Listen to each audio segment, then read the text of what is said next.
on Kiss 92. Oh my God, did you just catch me yawn on the Big Show TV? I wasn't watching. Yeah. I hope nobody saw We that. did. Oh, you We did? all did. Yes, Hello. we all did. Ladies and gentlemen, introducing from the therapy room, award-winning psychologist, Dr. Geraldine Tan. Good morning, Jerry. Morning, that was smooth. You just distracted everyone. That's my middle name, what? Glenn Smooth Ong. Anyway, Jerry, we're talking about invisibility today. Tell us a little bit more. Invisible mental health conditions. So I thought I wanted to do that because I think a lot of people are coming in and saying this person referred them, that person referred them. They don't know why they're sitting on my couch, but they're feeling frustrated, So I thought let's bring some light into some of these different states. So I know that the title is condition, but I thought maybe, we talk about our physical or our mental states, because a lot of teens also say, right, oh, I'm feeling this way, I'm feeling that way, and they are on a hunt for a lot of different types of labels. They're trying to diagnose themselves. So maybe it's not quite a condition, maybe it is a state that they are in. So I know we talked about a lot of invisible conditions. Invisible conditions, immediately you think of invisible mental health conditions, you would say depression, anxiety, PTSD. You would talk about the physical conditions like chronic fatigue syndrome or fibromyalgia. Is it? How do I pronounce that again? Myalgia. I think that's what it is. Yeah. And then you have your migraines, which people cannot see unless you tell someone, or a stomach ache. So people can fake all these physical disorders and no one can see. But when you genuinely have it, you're in pain, you're tired, you're exhausted. So if we talk about mental health, physical conditions that are invisible, there are 1,000,001 invisible conditions that we can talk about. So it could be that, but maybe it is not that. So I want us to all think about it. Jerry, I just heard this from someone yesterday, and I want to... Is there a condition that you can relate to this? Yeah. I am burnt out. I'm on the point of rage. His words, not mine. I'm burnt out. I'm on the point of rage. But I have to keep going.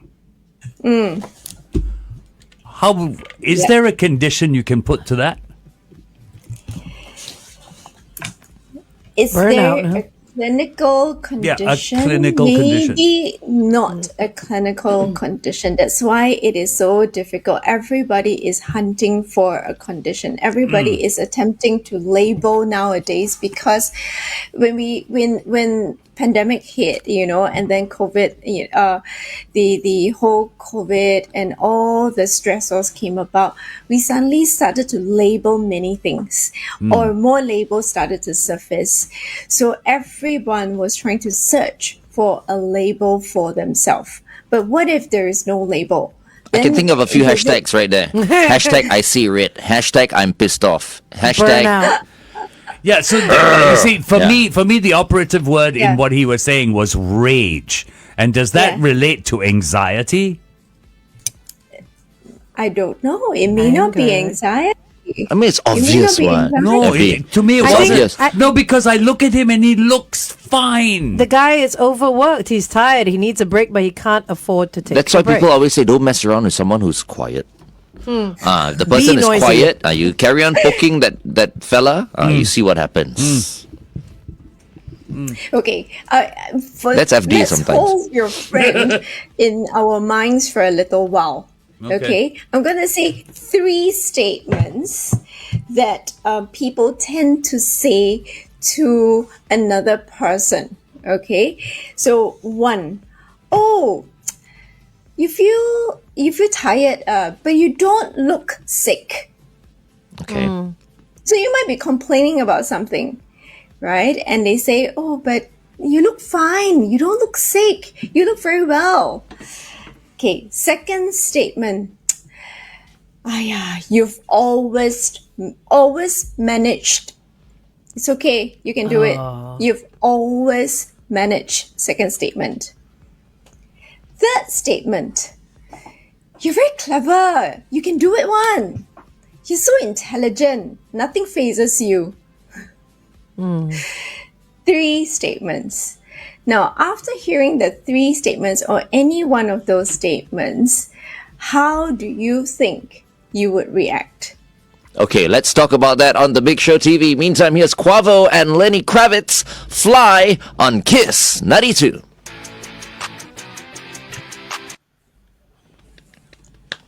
So coming back to your friend, right?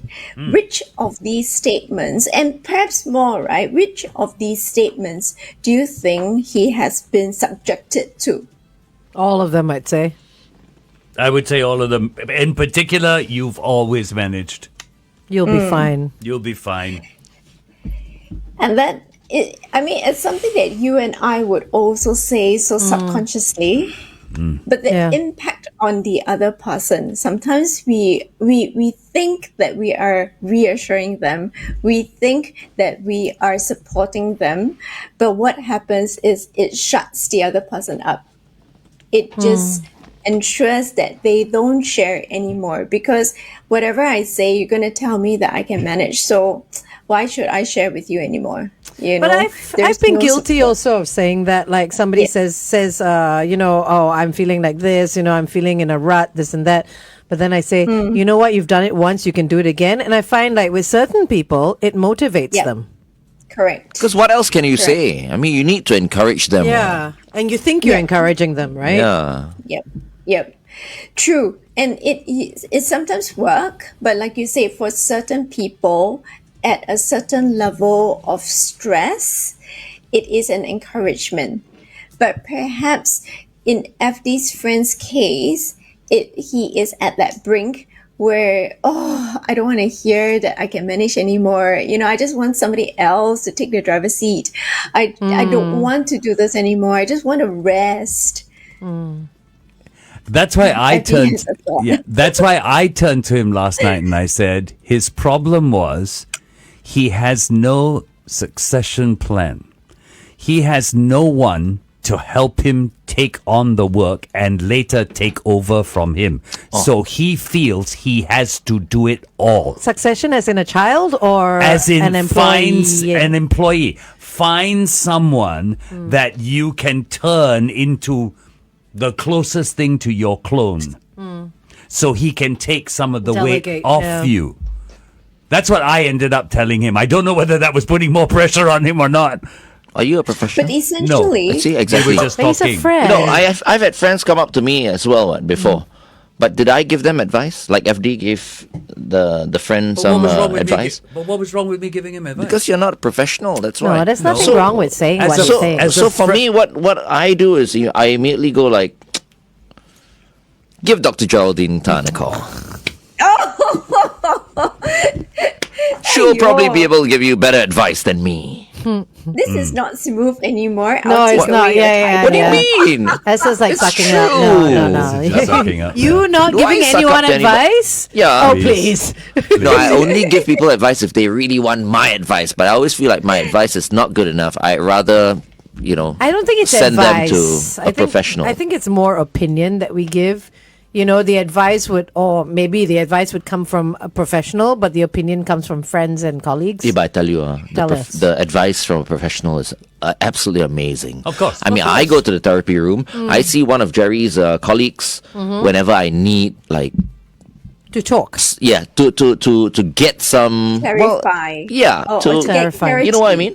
Yeah. Because you don't want to just talk to your friends, because your friends will always be slightly biased Yeah, for sure. or whatever. Yeah. So I find that very, very useful And therapeutic. and therapeutic. That's why they call it Yeah. therapy. Because I think to myself, there, you see, I was right. Oh, so they're just telling you, they're just reconfirming what you actually thought in Most the of the beginning. time, you know, I mean, He's like, I just want you to tell me I'm right. Yeah. I'm like, I knew it. I knew it. I was correct. Validation. Validation. That's what you want. He needs validation. Sometimes he's just a little boy that needs Yes. validation. That you can't play in his treehouse.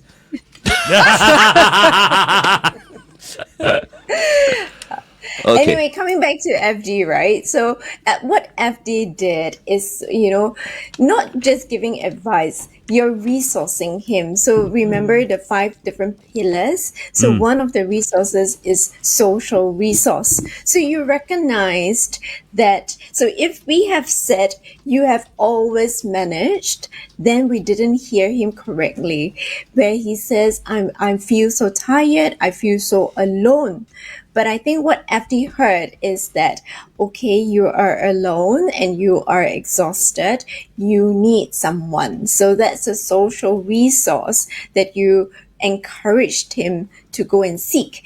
So he might not seek that successor at this point, but he might look for someone to rely on, as a stopgap measure for this period of time. But you've reminded him already that maybe he needs a little bit of social support. Yeah. Okay. Yeah, so sometimes if we just remember the 5 pillars, right? So FD picked up on the social part. Sometimes we need to remind them about their physical health. If you're exhausted, how can you catch some rest? If you're overstimulated, intellectually, how can you pace yourself? Or how can you then allow yourself to excite yourself a little bit more? Okay, we're going back on air. Jerry is giving FD some advice. Or FD's friend some advice. Sorry, really. FD's friend some advice. Asking for a friend, yes. Yeah. But it's interesting. So the manifestation of these states, our mental states, our physical states, right? So if the body is not well, whether physically or mentally, it manifests itself differently. So you actually can see it. So how FD saw it was just anger. So the rage, or how the friend expressed, right, is anger. So there are 3 different areas that it kind of surfaces physically, where we have our aches, our pains, our headaches, our gastric. Behaviorally, we just really get angry. We see kids being grouchy when they don't have enough sleep, when they are overstimulated and they are very restless. They get the zippies, they just zip around the room. So that's behavioral, or they slam things. And you go like, why do you have to do that? Maybe they're overstimulated. Emotional, breaking down. And sometimes you just sit there and you just like cry, or you just feel like screaming, and you feel confused because you don't know where all these emotions are coming from. So they manifest in these 3 different areas. Oh, that is scary. That is, if you ask me, like the ultimate mental illness. Like not being able to do anything about it, or not knowing what to do. So, people like that you just mentioned should see a therapist, don't you think? Not really. I mean, we do need to talk about it. So, for example, I talk about the emotional state. I remember very, very, very long time ago when I was starting in the hospital, there was one day that every patient was breaking down on me, just crying.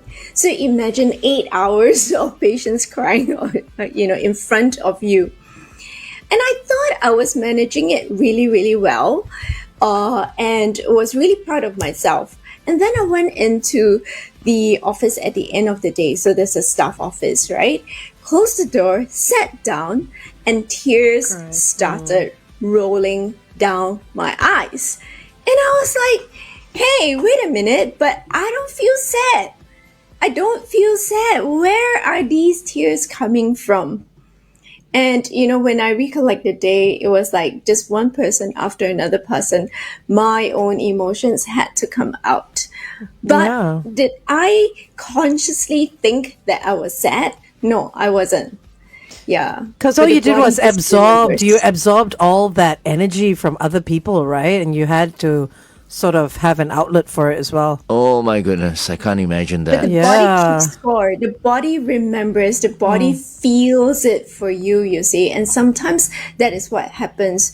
So when we say we need to keep moving forward. We keep doing things. We just need to keep doing things. We forget that our body is receiving a lot of different information. And if we don't pause, we don't talk about it, our body will react some way, somehow, and we might not be aware. Right. Okay. I know you got many people to talk to. I mean, because look, although you're a psychologist, I'm sure you, from time to time, would like to talk to a fellow psychologist or whatever. But just let you know that my couch is available to you at any time as well. Okay, it's 8:21.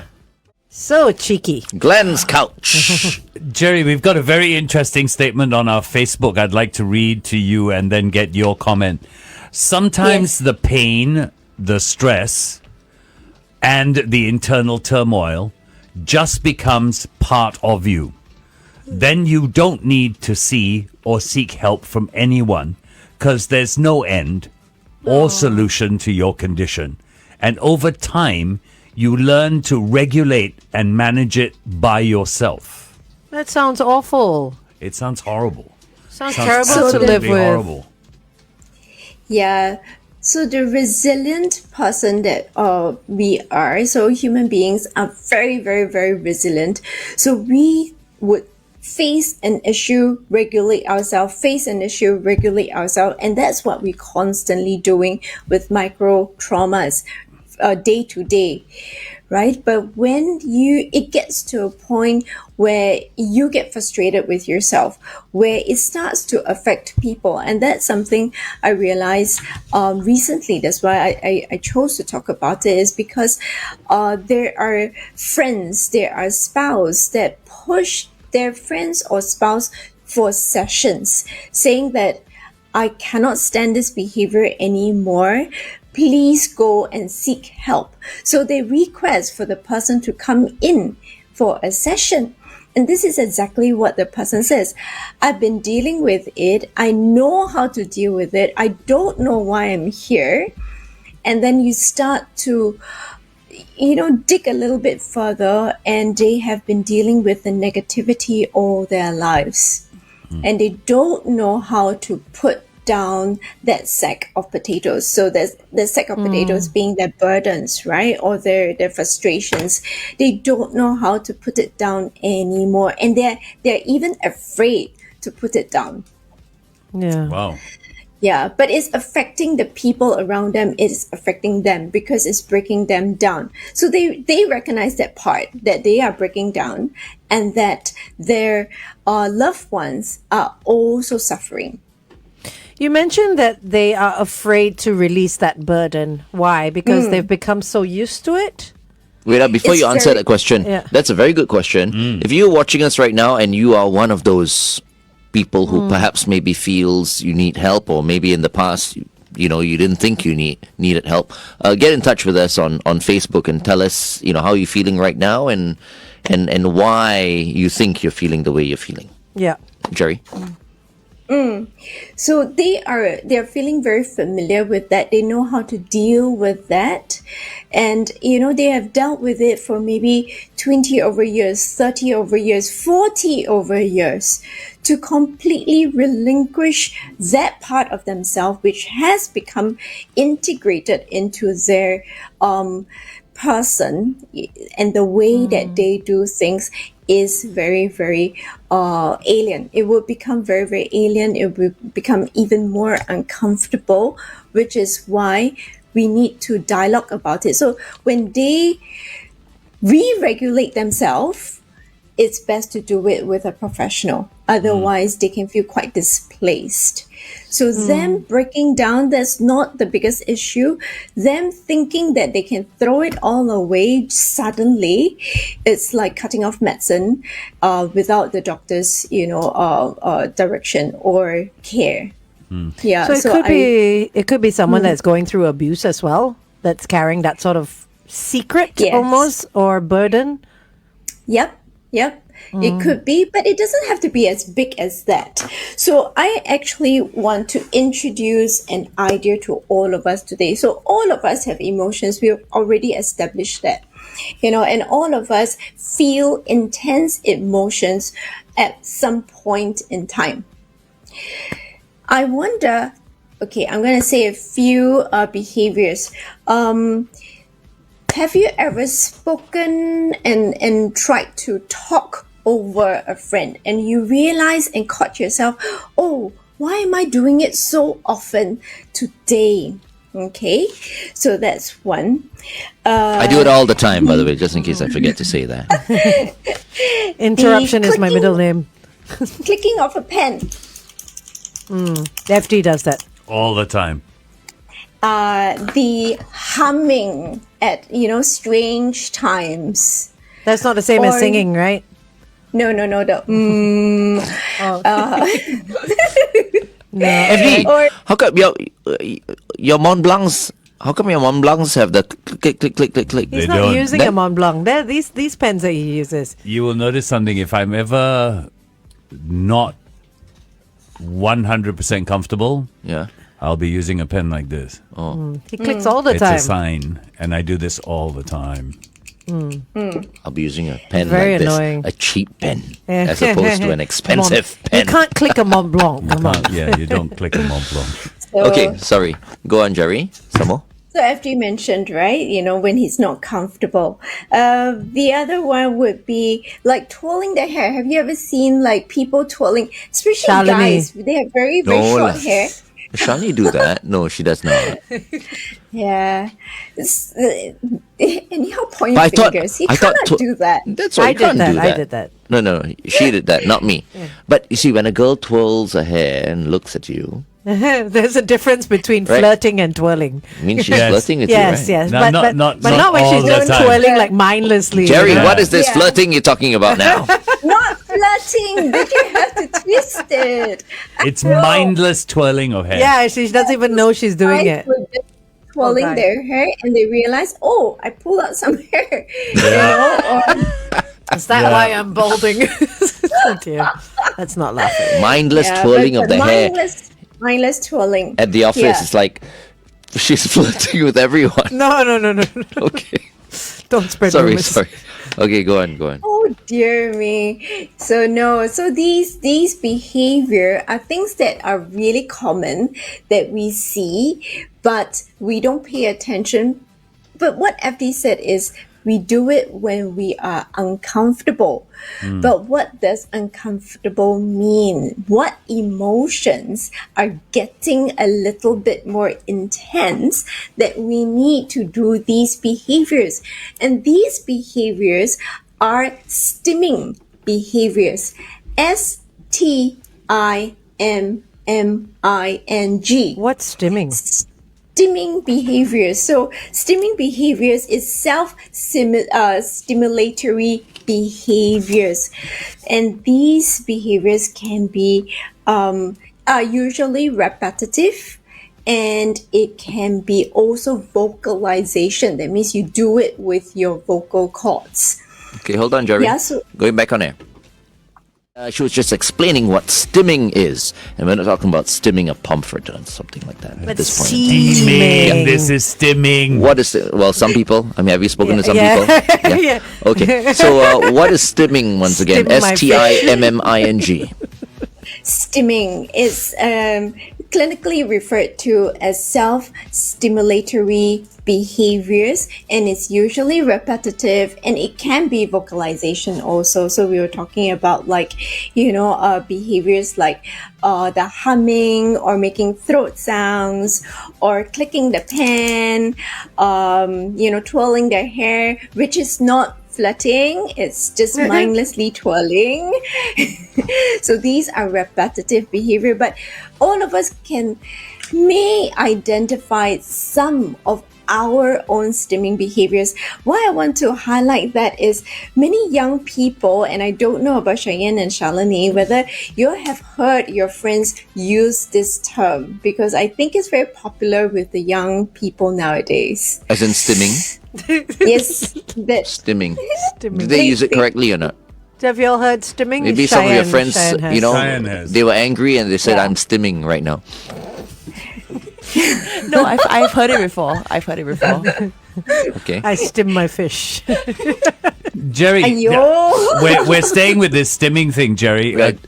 Yes. Have we finished answering already or not? Because She said yes, she's heard Okay, it. cool. She's heard it, yeah. Yes. Heard it. A couple of things have come up. Rachel has said pen clicking is almost rampant among primary school kids. Yeah. Is that a stimming? Is that stimming behavior? It is a stimming behavior. So a stimming behavior used to be used largely with children on the autistic spectrum disorder as well as ADHD. So a lot of young people say that, oh, I'm autistic, or oh, I have ADHD. So I want to debunk that myth today. And a lot of them, I mean, without the pens, they use those fidget machines as fidget gadgets as well, right? And Yes, those little popping they do. bubble things. Yeah. Just to keep their hands busy. But is it keeping hands busy or just like really needing to do something? Because sometimes I So- feel like I need to do something as well. So the self-stimulating behaviors are ways of self-regulating and coping with intense emotion. So there are times where you see people when they are talking and they're very excited, their hands start flapping or their The legs Italians. start shaking. That's not stimming. That's different. That's gesticulation.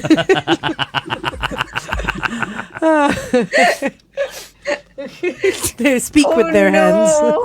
Yeah, I'm just. Okay, no. Jerry, you know how some people sit and they can't keep their legs still? I think that's Yes. habit. Is that stimming? It probably is. Oh. So for some of them, it is. I am feeling a lot of it could be anxiety, excitement, and the legs get faster and faster. Yeah. So we in the past, teachers used to say, oh, that's such a rude behavior, or that's such a bad behavior, or you're very lazy. Can you just like sit properly? Can't you remember my instructions? So they get scolded. Yes, some of them may have ADHD, but not all of them have ADHD.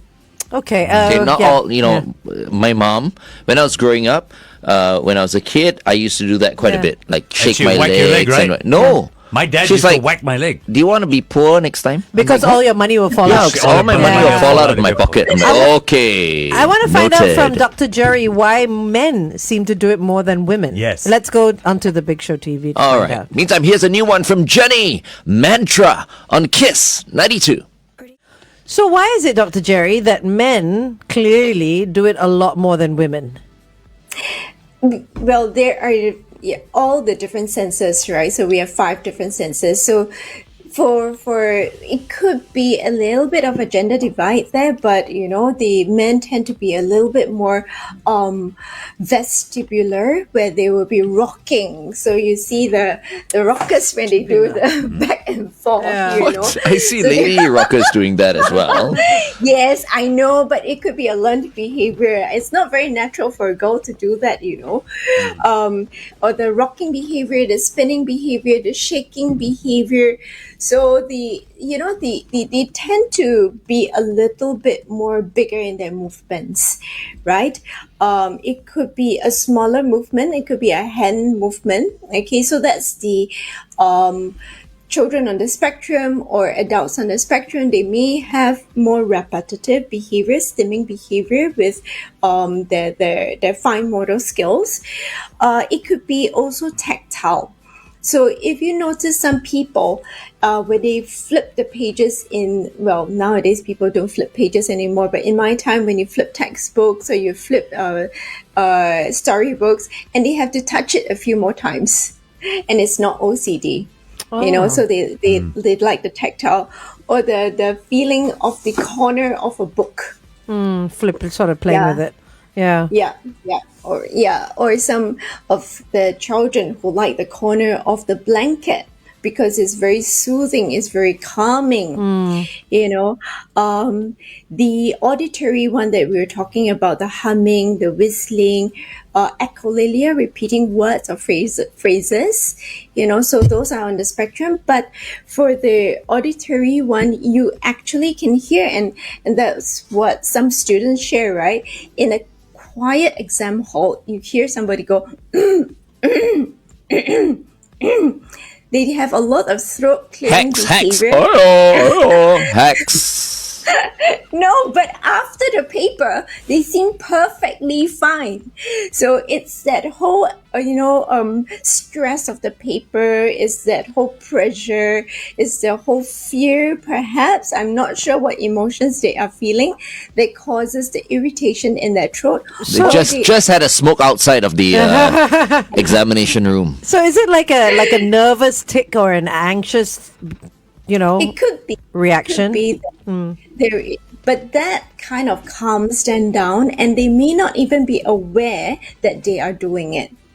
Yeah, and then when the whole paper is over, they go like, oh, okay, how come your throat is miraculously, it resolved itself, So that's what the friends sometimes scold another friend, and like, you disturb us the entire paper, and now you're fine. Because I've come across like people, say on the train or a private hire taxi driver, or even a taxi driver, with repetitive behavior like movements, sometimes their leg moves and then they're jerking a lot with the brakes or something.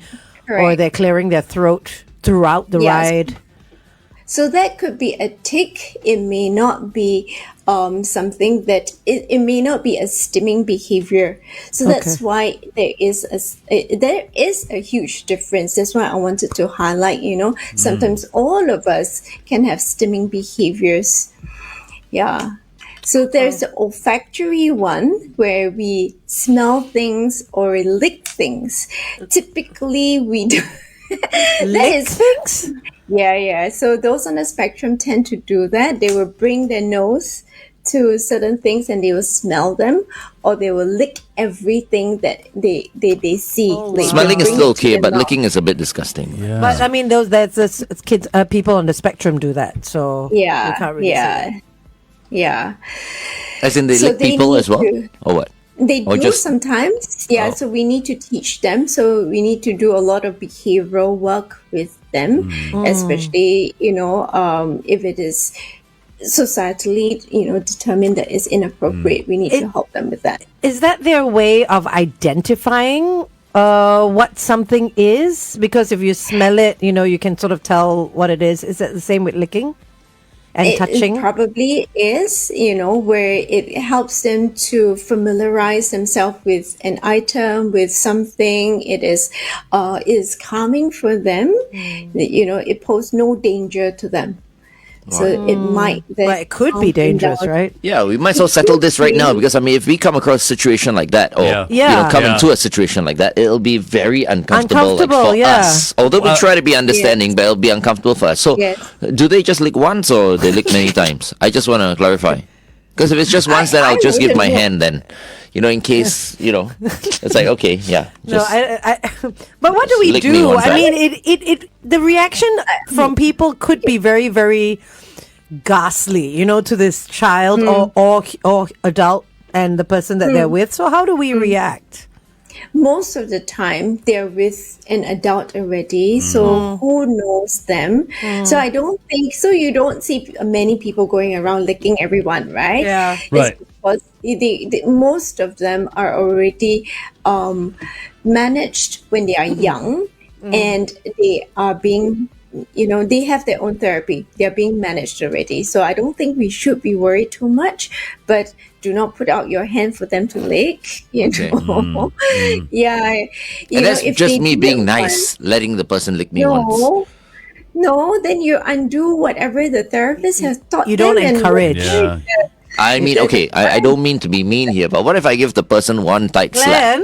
No, I'm just saying, in case. Hey, there are real situations like this. Someone who's He's not right. comfortable, He's right. you know, might react like that. They might push the I- child away or I'm something. just being honest here. But as right? Dr. Jerry said, there are a Yeah. lot of time, if not all of the time, they're accompanied by somebody who can stop their behavior, and obviously Okay. will slap you back if you slap them. Yeah, no, obviously. But then if that person is unable to stop this person and that happens, I'm just saying there might be a reaction. Okay, going for a traffic update.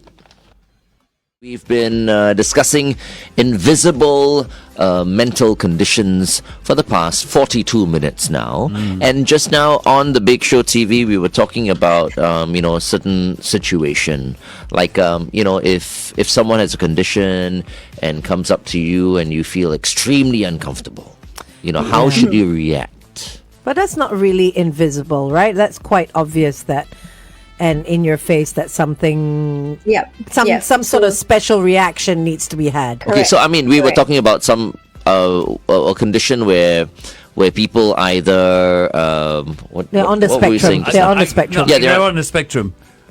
But the licking part. Yeah, they're on the So- spectrum. I want to carry. stimming behavior. Yeah. Yeah, I yeah. want to carry on with Glenn's licking. No, not Glenn's licking. The topic. Should we, if let's say, even though that person's with an adult, that person Yeah. slips and does lick you, do we just accept it, or do we turn and we React. say, maybe you shouldn't be doing that? I don't think so. Yeah, right? good question. But that's Yeah, a very it's good valid. question, It's though. valid. Yeah. What do we do? Yeah, I guess if you're caught by surprise, just pulling away already indicates to the carer and the child that behavior is no good. Okay. Right? And so you can say, so you do want to put a stop to that behavior, right? So you can say, excuse me, but it may not, the child or the person with needs might not be aware that of what he has done. Yeah. Right. So if we pick a fight with the person, there's no point. The best way is if you have already stated your point, you've stopped the behavior, and the person doesn't appear contrite. You probably know the person is not aware. You move away. Yeah. But if it is available for the person and the person apologizes, you accept it and then you move away. So yeah. I don't think we can and should make a big fuss at that point in time, because the child might not be might not understand the whole situation, Yeah, or might this is not a child. understand the gravity of the situation. This is a child we're talking about. I'm sure there are adults who might be doing that as well. I'm Right? sure. I'll tell you first, if it's an adult, I'll punch the person for sure. Or slap the person. Anyways, no, so we're not talking about just those on the spectrum. We're not talking about those with ADHD. We're talking about all of us. And all of us can have stimming behaviors, whether it is auditory, whether it is vestibular, whether it is visual, trying to neaten everything, the blinking, staring and just staring into space, staring into the light, or even just like picking on our skin, picking on our nails. So you see that very often, or even having to smell. So I like the olfactory one because, occasionally we would be talking about smelling the medicated oil. And, some of the students or even the adults would take the medicated oil and then rub on their noses and inhale it. So that is also a calming. And they say, oh, I feel really good. They don't say, I need it to calm myself. They say, I feel really good after I smell it. So these are things that we need to be attuned to, that, hey, maybe we are not comfortable, and we ask ourselves, what is it that I don't feel comfortable with? Or is there emotion that I am feeling that, I need to pay attention to? Okay, Jerry, it's time for us to go. We need your I was quote. going to do a exercise, but so a very quick one. So whoever that is on the roads right now, a very mindful exercise, just release your jaw by parting your mouth. Okay, just a little bit. Don't open your mouth so big. What's it And mean? then if your hands are on the wheel, or even if we are here, are seated, we can just release our grip a little bit. Don't let go of the wheel, just release your grip. Breathe. And then release our thighs and our buttocks. Don't grip. Don't release the brakes or the accelerator. Jerry. Continue. Might not be a Just great driving here. exercise. Exactly. But they can. Because what we want is to pay attention to these parts that we might have forgotten, and we are gripping really tightly, or we are biting down on our jaws, or we are squeezing our butts very, very tightly. So these are the spaces that are often invisible, but we hold it there so subconsciously. And I want to remind everybody to breathe. So I will give the quote now because I know I have to go.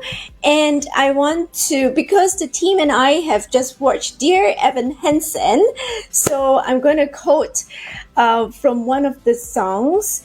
Even when the dark comes crashing through, and when you need a friend to carry you, when you're broken on the ground, you will be found. Oh, that's nice. Thank you, Nice one, Jerry. Jerry. Thank you so much. Have a wonderful day worries. ahead. And love and hugs to all your clients today. Love and hugs back too. Bye.